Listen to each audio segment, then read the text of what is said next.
Good morning guys! For today's video, ipapakita ko po sa inyo yung puno ng malunggay namin. Ayan.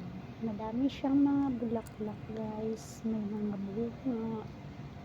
Sobrang baba lang siya guys. So, ayan.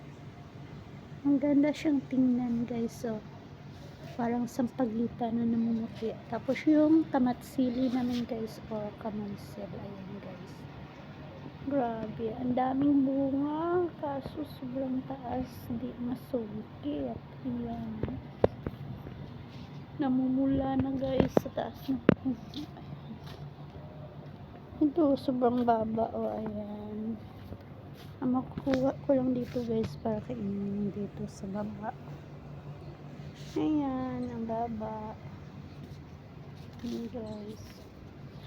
Kasi ayan, ang nalalapag na sa lupa eh. Yan, ang dami sa taas guys. O, ayan. Yun, ang dami. Namumula talaga. Ayan. Diba? Shout out kay Michelle Tuminis. Punta ka dito sila para manungkit ng kamatsili. Ang daming bunga. Ayan. That's all for today's video guys. Thank you for watching. Bye-bye.